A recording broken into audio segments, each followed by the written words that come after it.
So firstly, hello everyone. Thank you very much for joining us at today's event. Before I begin, I want to acknowledge that wherever we are in Australia, we're on the traditional land of First Nations people, and this was land that was never ceded.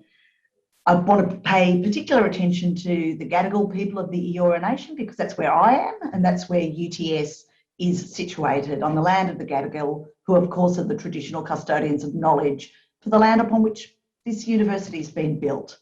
I want to pay respect to elders past and present. My name's Verity Firth. I'm the Executive Director of Social Justice here at UTS, and I lead up our Centre for Social Justice and Inclusion. It's my huge pleasure to be joined today by the indomitable Jess Hill, who I will properly introduce in just a minute, but a couple of housekeeping issues first. First, the event is being live captioned. So if you want to use the captions, you need to click on the link that's in the chat, and you'll find that at the bottom of your screen in the Zoom control panel. The captions will then open in a separate window. There will be an opportunity for Q&A, so you will be able to ask your own questions. And if you do have any questions, you can type them into the Q&A box. Do not type them into the chat. That is not where the questions go. The questions go into the Q&A box, and the good thing about the Q&A box is it also allows you to upvote other people's questions. I tend to ask the questions that have the most upvotes, as you can imagine. So try to make your questions to the point, relatively short, and relevant to the topics that we're discussing here today. I also want to acknowledge before we begin that today's discussion does include topics that are upsetting, and they can cause distress and they can be triggering for some people.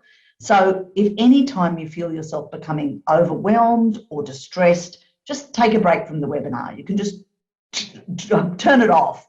You can always rejoin later if you want to. There's no problem with that. You don't need to sit here and feel distressed. Do not force yourself to do that.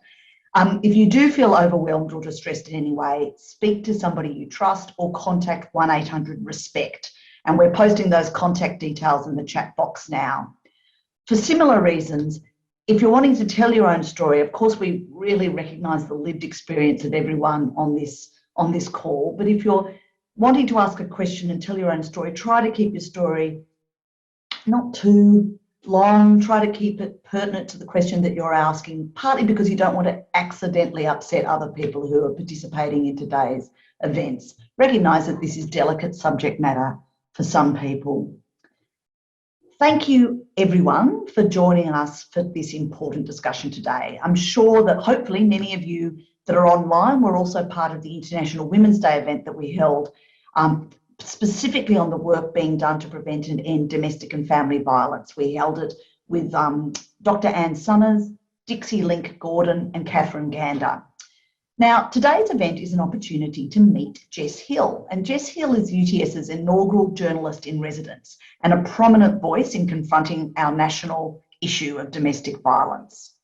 Australian society, I don't need to tell those on this call this, but Australian society is deeply marred by the ongoing horrific epidemic of domestic and family abuse. Each instance of violence is one too many, and in Australia there are too many atrocious crimes, too many grieving families, and too many headlines. There are too many to count, particularly when state and federal bodies are not taking an active hand in collecting the numbers of victims nor data on the types of abuse. The human cost is incalculable. Australian women have risen up this year, demanding accountability and action from our institutions and leaders. Enough is enough. So I'm very honoured to be joined today by Jess Hill. Now, Jess is an investigative journalist who has been researching and writing about domestic abuse since 2014. She's a leading journalist and spokesperson on the topic of domestic abuse in Australia, with 3 Our Watch Awards, an Amnesty International Media Award for Women's Leadership, and 2 Walkley Awards. As well as this, Jess was listed in Foreign Policy's Top 100 Women to Follow on Twitter, and is one of Cosmopolitan magazine's 30 most influential people under 30. In 2019, Jess published her Stellar Prize-winning first book, See What You Made Me Do, a forensic deep dive into the national issue of domestic and family violence in Australia. And I do recommend people to read this book. I found it profoundly moving and eye-opening. And I'll talk a little bit more about that when I talk to Jess. Now, if you're not the type who wants to read the book, See What You Made Me Do is now also being turned into a 3-part TV series that Jess will host, and which is premiering next week on Wednesday the 5th of May on SBS, NITV and SBS On Demand as part of their content during Domestic and Family Violence Prevention Month. That, as I said, is called See What You Made Me Do. We're incredibly lucky at UTS to have Jess as our inaugural journalist in residence in the Faculty of Arts and Social Sciences. So welcome to the webinar, Jess. Thank you so much, Verity. All right, so as I've just outlined, you've been researching and writing about domestic abuse and men's violence towards women since 2014. Domestic abuse affects 17% of women over the age of 15. That's 1 in 6. And while each woman's story is unique, reflecting the diversity of women, their circumstances and backgrounds, you found that their abuse almost always follows the same pattern. You've written, and I'll quote you back at yourself, "It's a truly confounding phenomenon. How is it that men from vastly different cultures know how to use the same basic techniques of oppression?" Can you tell us a little bit more about the commonality of domestic abuse? What does it look like? Yeah, so much like floods into my head when you ask that question. And the first thing just to note is that, and this is how our statistics update over time. You know, we had the same thing with child sexual abuse.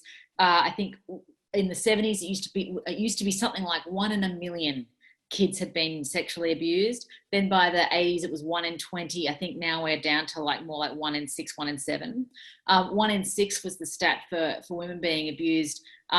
When Anne Rose did some work on partners that aren't cohabitating, they found that it's actually 1 in 4. So when you include dating violence and not just like what we would traditionally cast as domestic inside the house, it's 1 in 4, which is, you wonder, as we start to measure non-physical violence, because that's a stat that looks at physical and sexual violence. If we start to measure relationships that are non-physical but high in coercive control, are we going to get closer to 1 in 3?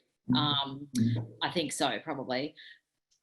So the similarities, yes. And I had a men's behaviour change facilitator who'd been in the business for like 25 years, Susan Garrity, tell me this, that she'd be sitting in a room with men from all around the world, and newly migrated, 3rd generation, Caucasian Australian, and all of them, even though they had their own maybe cultural reasons or excuses, basically were telling the same story. And that is that there was a need to have a certain type of control or a predictable outcome in their relationship. And in many of these guys, not in all, but in many of these guys, a deeply seated fear of abandonment, a fear that their partner would leave. And a lot of this coming from basically a sense that they are deeply unlovable. Like, this is a very buried sense. And then, you know, some of these guys can be highly narcissistic and they come across as the most confident men you've ever met. And, you know, their sense of like loving themselves seems to be, you know, really over the top, but actual self-love is the opposite of narcissism. You know, and what you find in a lot of these guys who I've interviewed in men's behaviour change groups, time and again, they talk about the way that they recovered was in establishing self-love, like real self-love, not narcissistic self-love. Anyway, so when there's coercive control, what is basically described by men, by the women who they subject this to, is a process that starts with establishing trust and intimacy, however that may happen, isolation, and then into monopolizing the partner's perception. So it's like basically framing what's happening as either their fault or as something that they need to help fix, like I'm a broken man and only you can fix me. All my exes were bitches. You're the only one that understands me. But monopolizing their perception, all to be focused on how do I fix this, or how do I fix me to stop him doing this? And then it starts to go into like humiliation, degradation, alternating punishments with rewards. So, you know, sometimes super kindness and other times just absolute oppression and what seems like hatred, you know, being directed at them. Enforcing arbitrary demands, setting up like rules that may change from day to day that you've got to know in advance, otherwise you get punished for breaking them, even when no rule has been established. So it's this basically getting you into this code where the relationship is the most important thing in the world. You must figure out the magic code and how to fix it. You must always know in advance how to comply with the demand that's going to be made. And then in amongst that, inducing debility and exhaustion. So, you know, women often, a question I sometimes ask women is, what was the first thing you thought when you woke up in the morning? And it usually elicits an answer like, well, I was tired from the night before, because almost every night he'd wake me up around 3 or 4 a.m. and want to talk to me about some suspicion he had about me having an affair or some other grievance, or he'd kick me out of bed in the middle of the night because he'd been stewing about something, you know. So this inducing debility and exhaustion, which can happen in all sorts of ways, it also happens through gaslighting, where you're starting to doubt your own perceptions because that the person you're with is literally denying what's just happened in front of both of you, or fabricating something entirely. And threats not just to you, but maybe to your pets, to your kids, or even only to the perpetrator themselves. So threats to suicide if you leave. So this system of coercive control, and this is not all domestic violence. Some domestic violence sits outside of coercive control. It is more reactive. It's not systemic. But where coercive control is present, which we think is in the majority of cases, it's described as like a web of abuse where each strand is pulling tighter and tighter to the point where you are stuck in the center of it. And the idea of how you'd even know that's what's happening, because your perception's monopolized inwards, how you'd know it's happening, and then how you'd even think about what it would take to get out of it. A lot of women and, you know, and anyone, you know, non-binary people, men who are in same-sex relationships where coercive control is happening, you know, they are just struggling from hour to hour to try to keep a grip on their own reality, but also to resist internally what's being done to them. It's so exhausting that trying to leave, even just the pragmatic sense of that, can feel like such a bridge too far. And also they're very invested often in trying to fix this person and trying to make it better. So that's why this audio documentary series that I'm working on, that's coming out in August, when we're trying to workshop a name for it, I just said we have to call it the trap, because I think people need to understand what this is. It's a trap. And when people say, why doesn't she just leave? Or why doesn't, like, I think if we understand that it is a process of entrapment, not just abuse, but entrapment, those questions will start to become a lot more intelligent. Mm-hmm. What I found, there was a couple of things I found really interesting about this description in your book. The first was how you actually talked about the methodologies, or what you've just described, being very similar to the sort of torture that prisoners of war undertake in camps, such as you described North Korean sort of camps with American soldiers and so forth. So actually the methods of coercive control being absolutely similar to the torture methods that they use. But secondly, this idea that you talk about how for some men it's even overt, like there are online websites where they absolutely talk about these key sets of criteria, like establishing intimacy first and then moving to this and then moving to that, completely overtly and upfront. But for, I don't know whether I'm now thinking that for the majority of men, it's almost like an innate coercive control technique. How do you describe that? Yeah, that's what was when I started writing the book. I was just so confounded to get my head around is that how do men who use that same modus operandi in every relationship and could describe it to you what they set out to do when they meet someone, how is it that they end up using pretty much the same techniques as men who are still getting that same outcome, which is the oppression and control of another person, but are doing it, yeah, from this innate instinctive place. And I think and this has come through the work of people like Judith Herman, is that when you start to look at how coercive control is used in various contexts, it becomes quite clear that there is an innate sense in humans of how to overwhelm somebody else's agency, how to basically engage in thought reform, and this was that was like, it's kind of an old fashioned term that people used to use with cults, or they used to use with, in terms of what would happen in communist countries. They're also using it in terms of what's happening in the Uyghur camps at the moment. It's like a type of re-education process. Some people call it brainwashing. But the point is, you are basically almost annihilating that person's perspective as a perpetrator, and you're replacing almost that perspective with your own.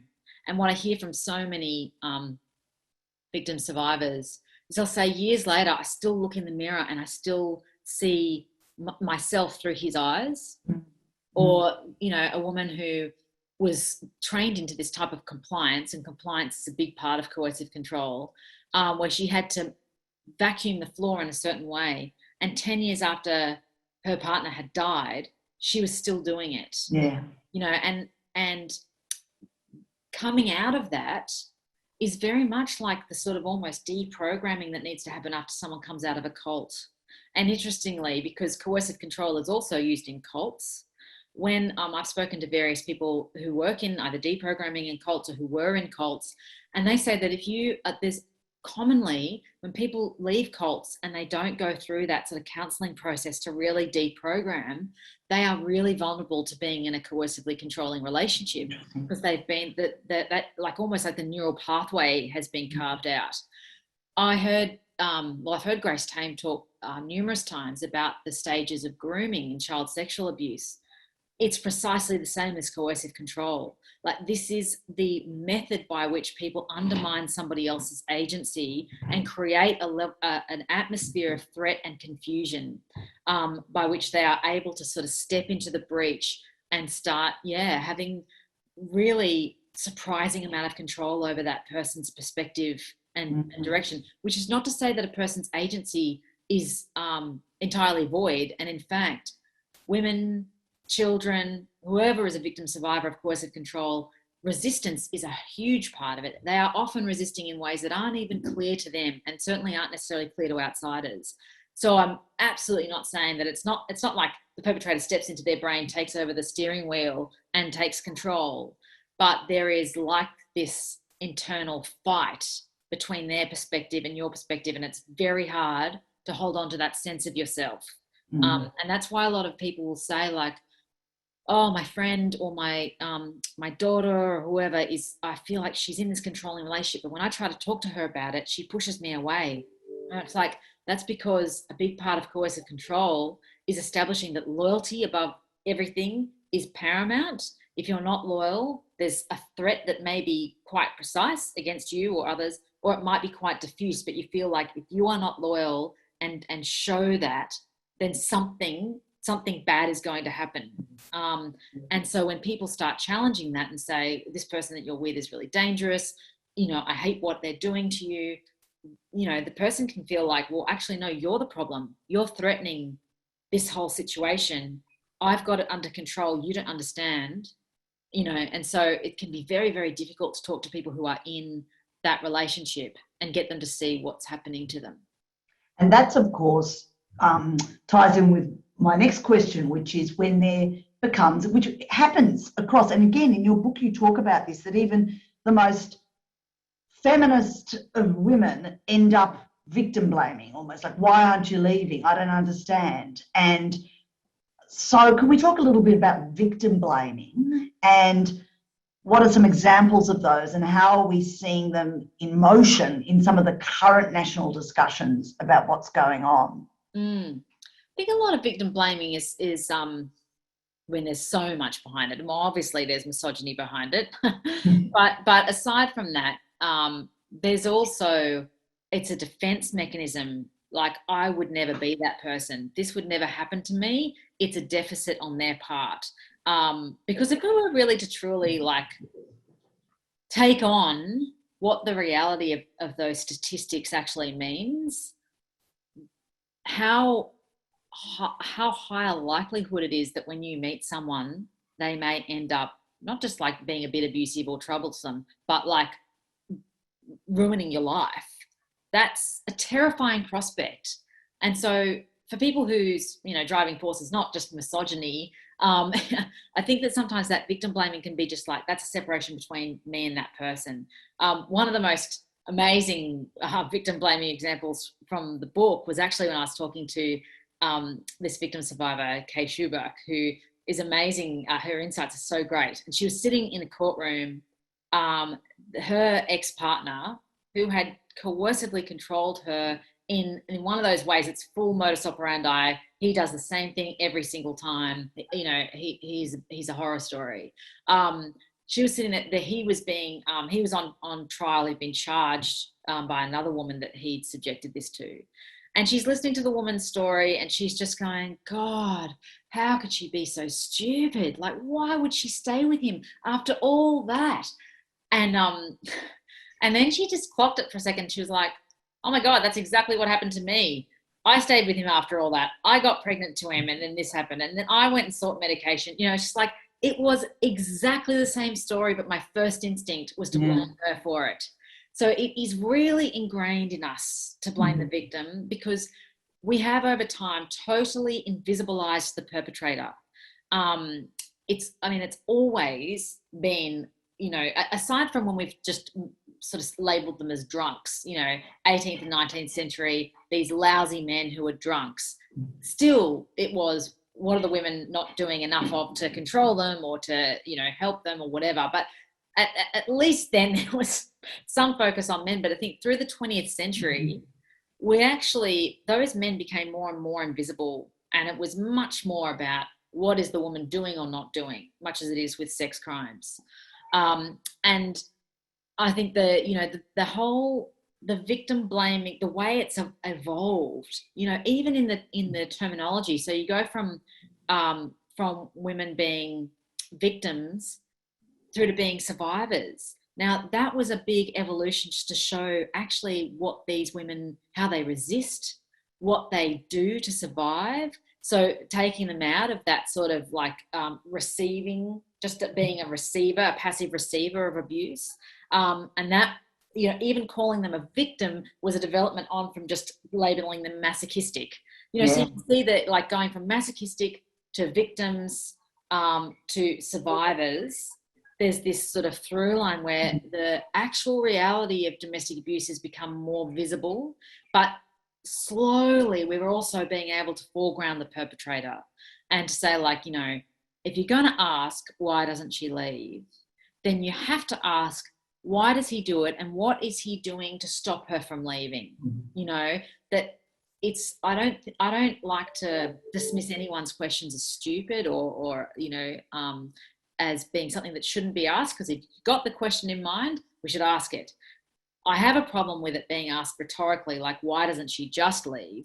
Because people are expecting a victim blaming answer. That it's a victim blaming question.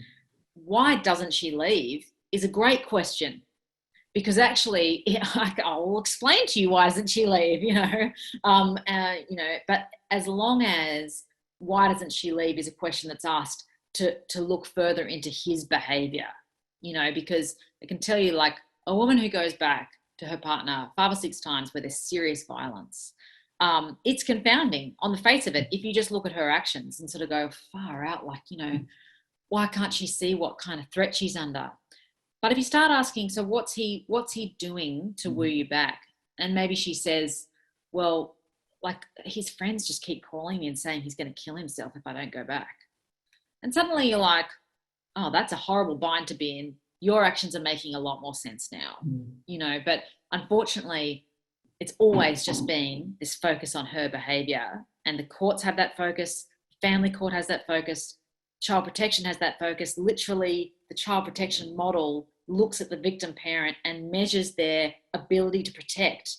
And when you get your child removed, it's based on this idea that you failed to protect your children. But not even the system is able to protect her. The system's not able to protect the kids. How is she supposed to protect herself and her kids from someone who is determined to destroy them?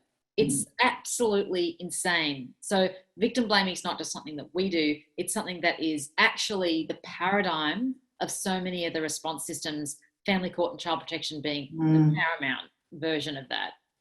I think one of the most powerful examples in your book to that was the woman who felt she had to stay with the man because she'd be more likely to be able to protect her child if she stayed with him than if he got, every second weekend was then alone with the child on visitation. And she thought that would be more dangerous. So she was, and I just thought that was just, and again, such an indictment on the way, of family law courts and the way that those sorts of experiences of violence, including direct violence by the child, are not necessarily taken into account when it comes to visitation, unsupervised visitation.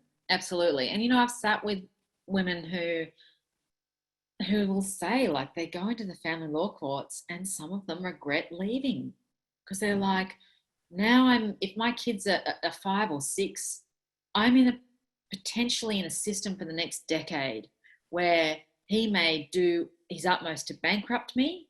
He will impugn my character and absolutely malign me in court, where my children will be subject to ongoing sort of, examinations and interviews, and where the most likely outcome will be shared parenting. And that's not necessarily shared custody half and half time, but shared parenting, which means responsibility for all the major decisions, including whether that child sees a counsellor. And I remember sitting in a room with counsellors and legal aid people in Tasmania, and a question that came up a couple of times was like, how do we as counsellors get access to children when the family law orders have said they're not allowed to seek counselling? The reason why these family law orders say that is because the family courts have disbelieved the mother's allegations or the children's own allegations and see them going to counselling as this way of furthering their anxiety about the situation, even when there's been a proven history of domestic abuse, but they disbelieve child sexual abuse allegations, or, that where there's part of it that the court has decided is on balance not to have happened. And so when you have someone who's perpetrated domestic violence, especially coercive control, who's equally responsible for making those decisions, you have children who aren't getting their health needs responded to. You have children who are being prevented from attending doctors for issues like autism or other disorders. I mean, it's actually, aside from just spending weekends, imagine having to co-parent with a coercive controller. Imagine being court ordered to do that. And then imagine being in a situation where your kids are court ordered to see a parent that terrifies them, and that in private, they were begging you not to hand them over, screaming, punching the walls, hiding under beds, and knowing that if you resist, you will be contravened in court, and that if they were to totally resist and if you were to actually just disappear, like a number of mothers and kids I know have, that the federal police can be sent after you. And you may be incarcerated and really not see your children for years until they're old enough to make their own decisions. It's just terrifying. I know, it really is. In the news last week, the federal government, it was about the federal government's sexual consent videos, of course, that were meant to be educational resources for teachers and students, including the infamous milkshake video that was removed within 72 hours. At the time you said, quote, "I think we need to stop presuming incompetence and start seeing these missteps on sex education and domestic abuse as being agenda driven." outrage is useful to a point, but let's get to the bottom of what actually drives these strategic decisions. So what is it that drives strategic decisions like the one that we saw last week? I have, I mean, I'd have to like fully investigate to verify this entirely, but I think that like based on historical evidence, a conservative religious agenda. I'm not just saying religious agenda from the federal government itself, although, in the last week that's become perhaps more clear on behalf of the Prime Minister and other ministers. But, the Australian Christian lobby is a powerful voice in Canberra. It was a powerful voice during the same-sex marriage debate. I, know that they've had various things to say about Our Watch, that there have been things that I can't talk about publicly, but are going to be reported in The Age by a good friend of mine who literally just called the minute that you asked that question. So there's some things that I can't talk about just yet. But I think that anybody who's been paying attention to Australian politics can see how influential that the Australian Christian lobby is, and they don't even represent most Christians. Like it's like just a sort of self-appointed lobby for Christians. It's kind of absurd. But the government can't talk about sex. It just can't talk about it. And it's absolutely clear in those videos and in that material. I went and had a quick look at the entire suite of material. And, there's a couple of mentions of sex, there's a couple of mentions of rape, but it's so, to extend the metaphor, vanilla. And it's not like, I'm thinking back to, I'm not a consent expert, but just to say like, from my experience as a teenager, I was thinking back to like the times when I'd be at like a blue light disco and some guy like grabs my ass. I'm like, okay, how do I say no without looking like a prude? Like I would love to have seen that modeled, in a video, like someone grabs your ass. You don't want to look like a prude. You got all these things going through your head. What do you say? Or that guy grabbing your ass, like go through all the things of like maybe another way that you might be able to get this girl's attention and, show that you're interested in her, but like show it. Like metaphors are useful to an extent. And I'm sure there's some things that can be, communicated. Some people have talked very highly about a particular tea video on YouTube about consent. You don't want to drink tea if you're unconscious. That's like, and that's kind of good for a laugh, and it shows things from a different perspective. But actually, consent is really it's clear, but it's also tricky because we're not just talking about whether someone says yes or no. We're also talking about power imbalances that are built into relationships, or built into, especially boy-girl, heterosexual couplings, for want of a better word. Sounds so old. Anyway, but that idea that, girls may feel like they have no other choice but to say yes. Or boys may feel like if they don't sort of just like take the girl, then they're being a pussy. Yeah. These are the conversations you need to be having. And if the government's going to spend $3.5 million, like so much stuff has to be done on that. Getting boys not to fear rejection, not to feel shamed and then feel angry about rejection. It's showing girls how to just absolutely be in their independence, be in what feels good, even know what feels good, instead of just putting that aside to be like, I'm going to do whatever they want because I want them to like me. There's a lot of conversations to have around this, and kids are so hungry for it. Like there's so much confusion, and the conversations I've had even just in schools, like they're really intelligent. Like they just need a little bit of guidance and opening up a safe space and, and some parameters, and they just go for it. So it's it's shameful that the government continues to do this, but there's a certain point at which you stop expecting a group of people to act differently, and I've reached that point. Well, I must admit, everything you're saying absolutely concurs with our experience at university in terms of our consent training that we do for our students and staff, and how exactly that, young people yearning for just some honest talk with each other about the whole subject. You're absolutely correct in that, in terms of what young people want and need.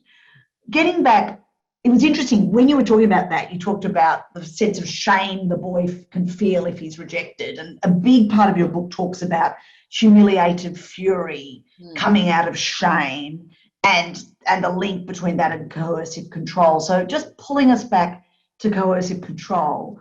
As you know, legislation to criminalise coercive control is currently being drawn up and is expected to be reported back to the government by October. And they've been having various, parliamentary inquiries around coercive control as well, with people providing evidence.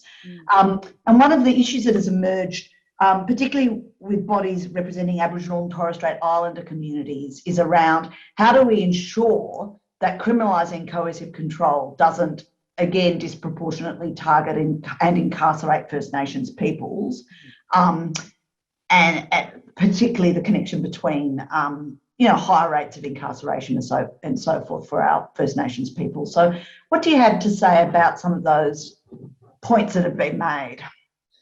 So the fact that that concern is being foregrounded right at the beginning of talking about legislation and whatever associated reforms would need to go along with that to make it effective is essential, and I think a sign of like how far we've come, even and especially with the sector as well, really foregrounding First Nations concerns, because while they're a small part of the population, they are massively disproportionately represented, both in prisons, obviously, but as victim survivors, and as perpetrators, obviously also Aboriginal women, not always subjected to coercive control by Aboriginal men. In fact, there's a big pattern and Safe Steps in Melbourne, the Family Violence Helpline, their counsellors really explained this to me, that a lot of the phone calls they get are about white men, often with criminal backgrounds, targeting Aboriginal women.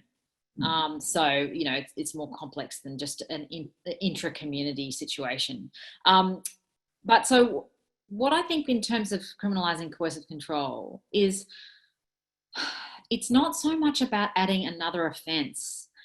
It's about correcting an offence that does not work properly and that does not actually recognise domestic abuse for what it is.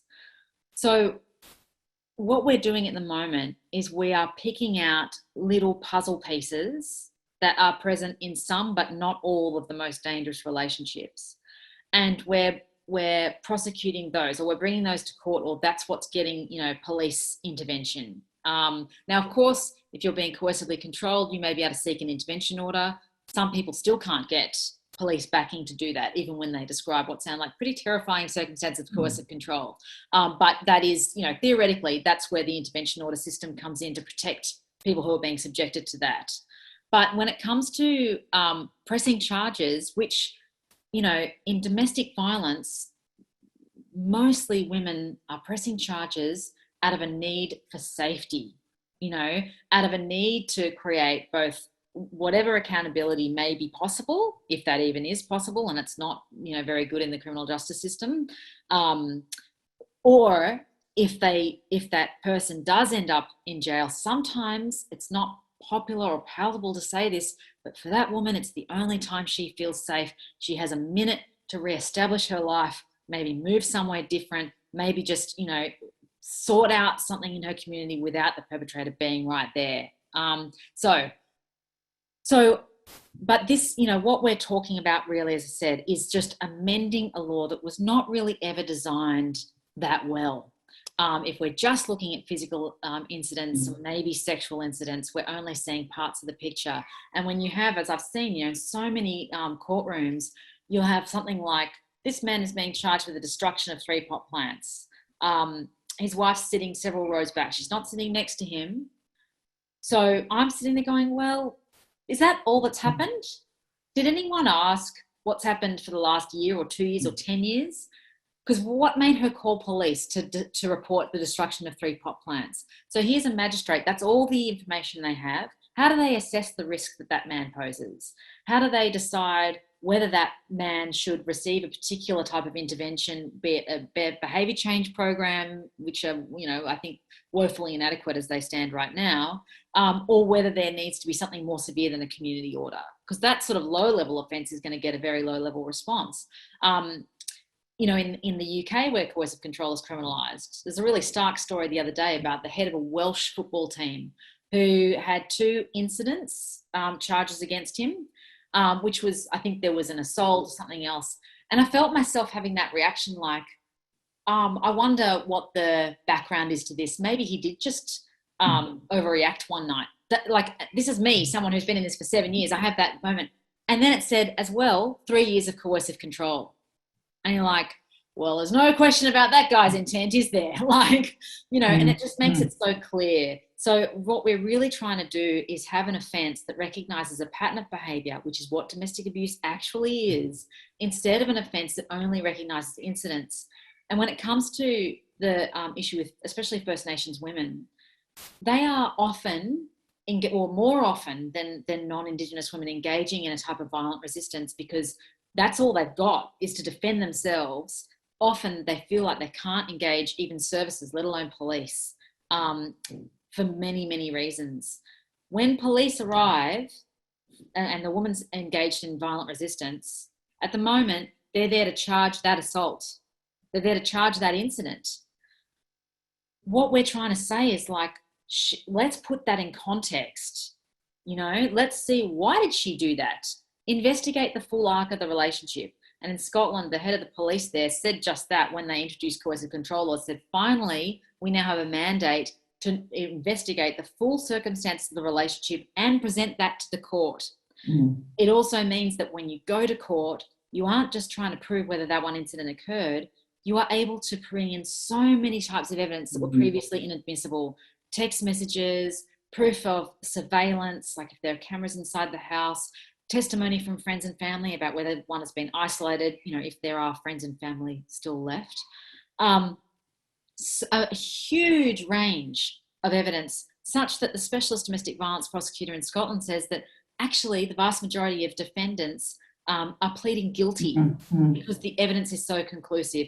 The victim survivors aren't actually even having to go to court, aside from maybe giving a victim impact statement. For me, it's like, it's a shame that we're talking about it as though we're just trying to introduce a new offence, because actually we're just trying to fix an old offence. Yeah, that's a very good way of describing it. So I'm going to move now to some of our questions from our audience, because I do want to ask some of these questions before we have to close. And the one that's had the top number of votes, which I think actually is a really important one, is one from Jason, who asks, what can I do if I think a friend is facing domestic violence? Yeah, it's really tricky. Thanks, Jason. The first thing you can do, and this is actually harder than it sounds, is to stay in contact with that person. And when I say it's harder than it sounds, it's because it can be so hard to see someone being subjected to abuse or being controlled, and them not being able to see it. And sometimes, you have to figure out ways to bring conversations to them that aren't going to make them push you away. The other thing that perpetrators do, if they see you as a close connection that kind of threatens their worldview, they can start sort of, talking shit about you basically to their partner, and you may find that friend of yours suddenly pushing you away. That's a red flag. If your friend is pushing you away and nothing has happened, and you're also seeing that kind of controlling behavior from their partner, think about why that partner may not want you around, and try to resist it.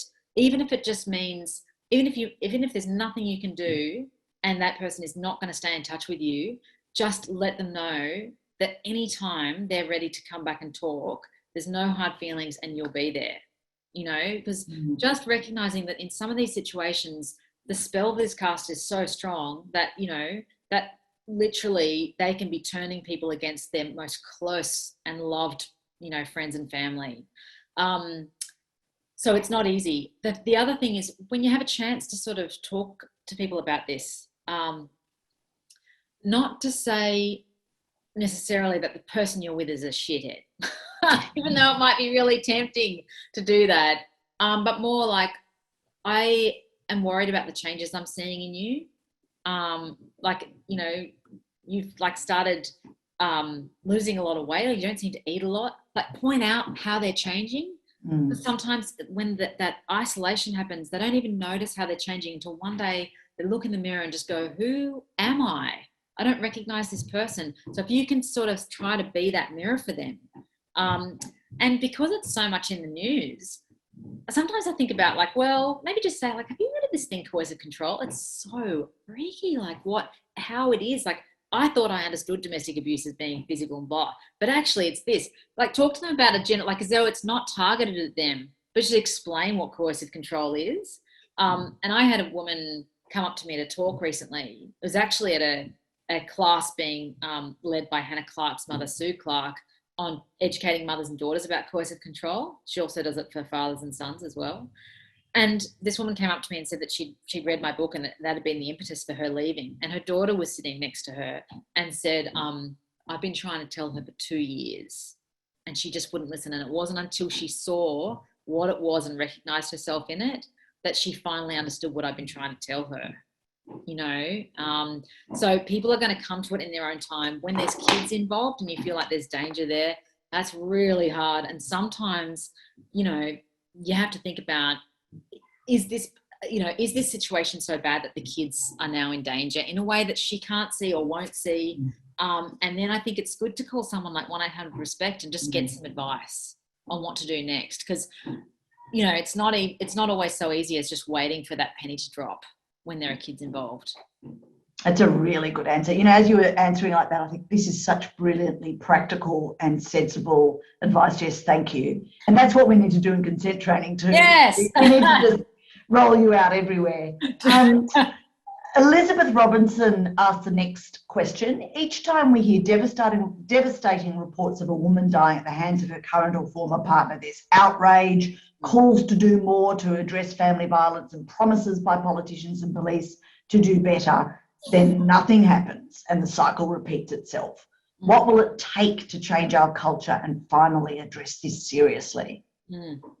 Well, it can feel like nothing happens, but in Victoria something very big happened, and it was due to the advocacy of so many people like Phil Cleary, so many countless survivors, their families, all the rest of it. But when Luke Batty was murdered, it was like the straw that broke the camel's back.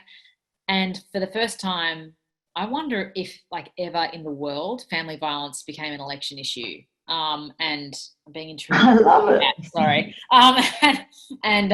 You got a Royal Commission into Family Violence and a government that accepted all of the recommendations and is committed to implementing it, and has, spent vast sums of money, not even vast enough necessarily, for how big an issue it is in society. But they have changed, incredibly. I'd say in other states and federally, Anne Summers at your last event made the excellent point about the fact that, like, if you look back at who's been in charge of the National Plan to Reduce Violence Against Women and Kids, it's not the people you associate with, progress in gender equality. People like Christian Porter, Scott Morrison, so there's an issue about stewardship, but there's also an issue about paradigm. And what the paradigm shift that happened in Victoria was recognizing that this is, as the Premier said, this is like the number one law and order issue. And that's with only 20% of victims right now ever reporting to police. It's still the number one law and order issue. 40 to 60% of time the Victoria Police spend on family violence. But it's also the number one threat to public safety. It's the number one so many things, and it backgrounds so many other issues. Suicide, 1 in 5 women who suicide have a background of family violence.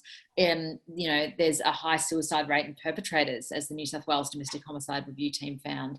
There's homelessness, the growing numbers, especially 55 plus women who are becoming homeless, who've had lives of disadvantage that really were backgrounded with domestic violence, either as children or as adults. It's just, I said it in the book, we look around and we just go like, oh, how did it get so bad? But we rarely follow the breadcrumbs back to where it started.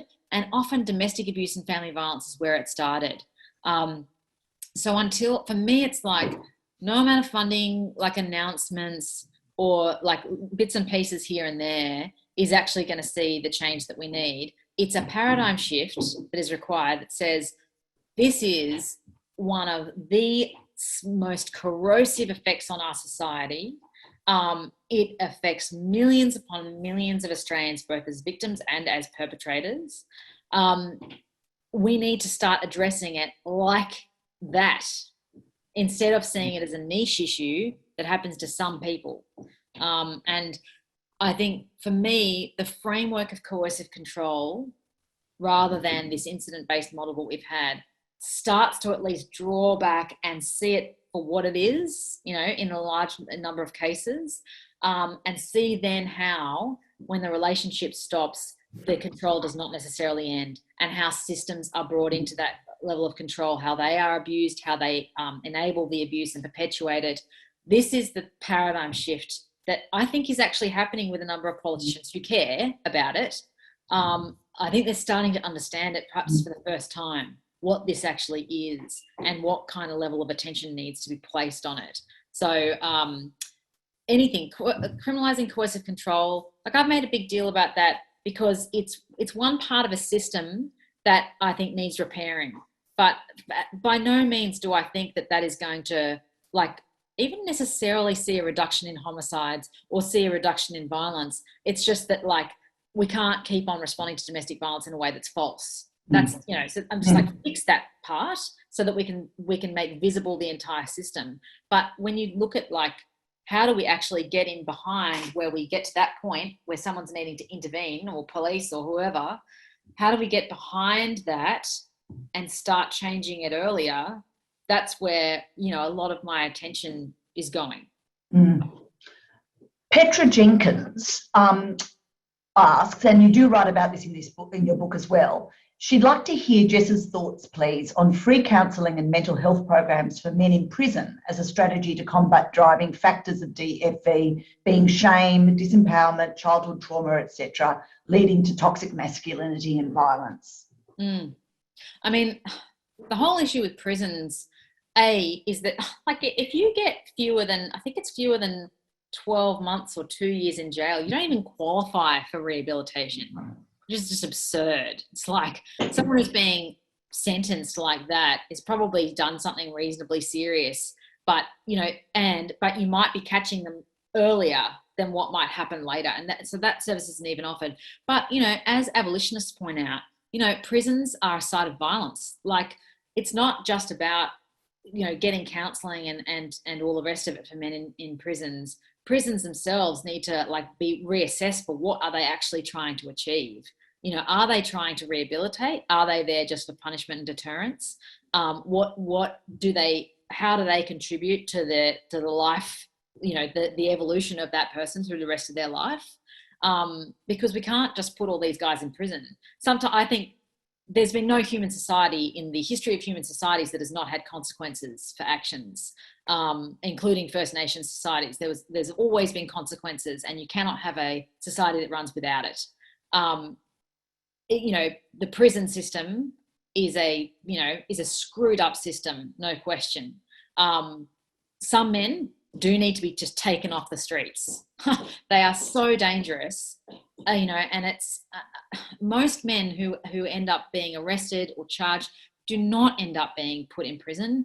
It may be an intervention point that leads to a men's behaviour change program, a community order, or just the fact that they are now visible.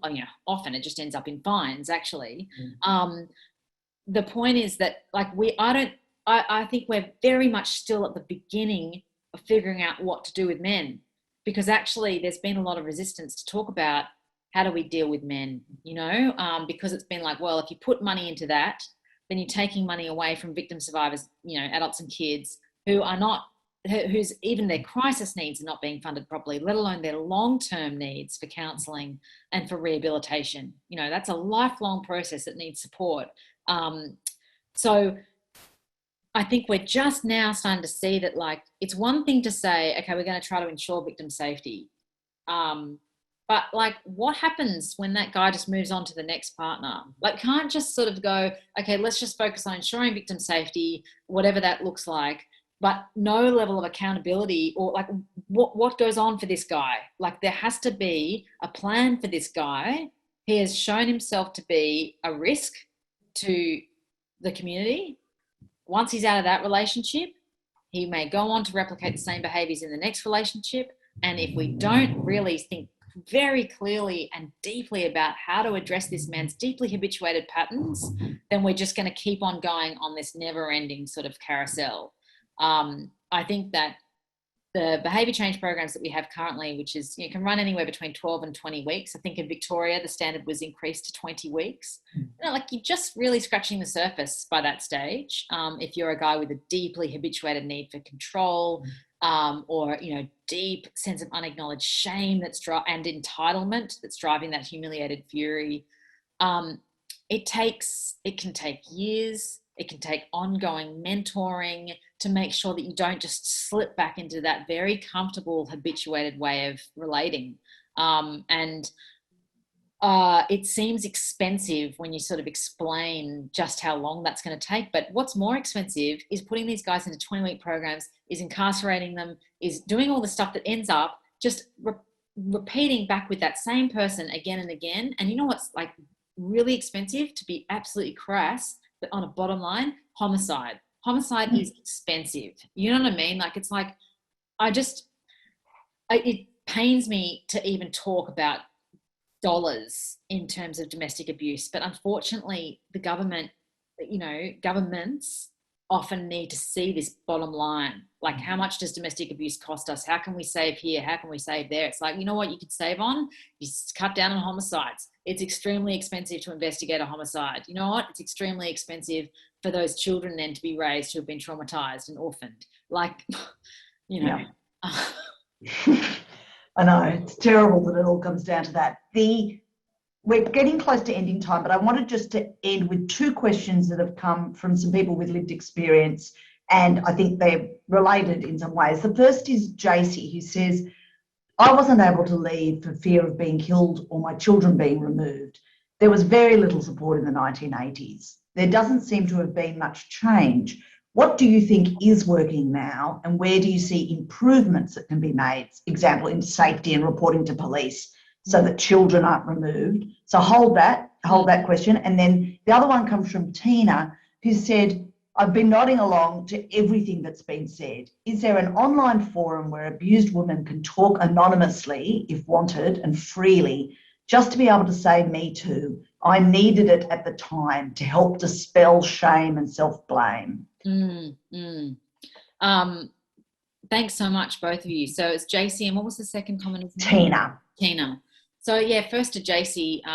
Oh God, just having gone through that in the 1980s, yeah, my heart just goes out to you. That I can't imagine how difficult and isolating and just terrifying that must have been. The issue of child removal is prevalent and still, incredibly threatening. I just spent some time with Waminda, which is an Aboriginal-led community service in Nowra. They have a great footprint. Like, you walk around Nowra and it's like there's a Waminda office every 15 metres, it looks like. Like, there's so many, they're so present in the community. And they work with predominantly, Aboriginal families, but not always Aboriginal men. Sometimes they're non-Koori men who are in the family. And their whole, this is underselling what they do in their entirety, but just in terms of child removal, they work with families who are coming to the who alerts are being sent to DCJ, the Department of Communities and Justice, and they are like the go-between, And when when those families are engaged with Waminda, it's a note to communities and Department of Communities and Justice that this is being taken care of, but also Waminda not only advocating to child protection for keeping that family together where that's possible, but they are able to sort of correct the sorts of wrong-headed assumptions that workers are making, but they're also, through their constant engagement, educating child protection services. So instead of taking that failure to protect approach, it's like, what are the strengths of this family, and particularly the victim parent? Often it's the mother. What are her strengths? How has she resisted? In your reports, foreground that, build on that. That's our platform from which to build. This failure to protect model is a reason to remove kids. And once kids are removed, especially if you're in a disadvantaged situation, but really anybody, getting them back is incredibly difficult, and it's a very complicated legal scenario. So Waminda, I feel, is such a model for how to work in community. And they're amazing. Their caseworkers go out to the family and they are just with them, and they figure out, what does this family need? It might be there's a whole bunch of junk around the house. Caseworkers will go out and help them clean it up. Like, just seeing these stress points, but also, taking the kids to their appointments, or showing up at school when the kid's in trouble or whatever, because the parents are just overwhelmed and can't deal. And it's at those points the kids see, this person is trustworthy. This person's there for me when I need it. And then when they're on the car trip, going to an appointment, the kids are opening up to them, because the kids can look out the window. They can sort of say it casually instead of being in a counselling room where they have to sort of perform on request. Waminda, I've visited several times, and I just think they're miraculous in that way. So we need go-betweens, because child protection still has not reformed to the point where this is a safe place for women who experience violence or abuse. The second question, which was around who's saying, just being able to, abused women can talk anonymously. Is there an online forum or somewhere we can just say me too? And this woman felt she needed it at the time to dispel shame and self-blame. I'm sure there is. I'm afraid I can't recount off the top of my head. I wish that I had time to assemble one myself. But yeah, the Red Hearts campaign, I think they have a private group, but I'm not sure exactly. But there's clearly something in the sort of community of women that it can also help you build up your own sense of self again. Exactly. And we'll see what we can find too, Tina, and send you through some details if we can find. Now, we will close it there because we've just gone a little bit over time. I want to thank everybody for joining us today. That was an extremely interesting conversation. Thank you, Jess, for all your time and for your incredible work you do in this subject. I said to Jess offline before we started that reading the book was really profound for me, because so much of it was true, or was true with my sense of how it all worked, yet I'd never quite been able to articulate it the way that Jess did. So she really gave me an understanding of something that I innately felt I knew anyway, but suddenly had it made clear, crystal clear to me with evidence to back it up. So thank you so much, Jess, for the work that you do in this incredibly important area. And thank you for spending time with us today. And can everybody else please do some, fake claps at home or whatever. And thank you for joining us, and we'll see you at the next one. Thank you so much.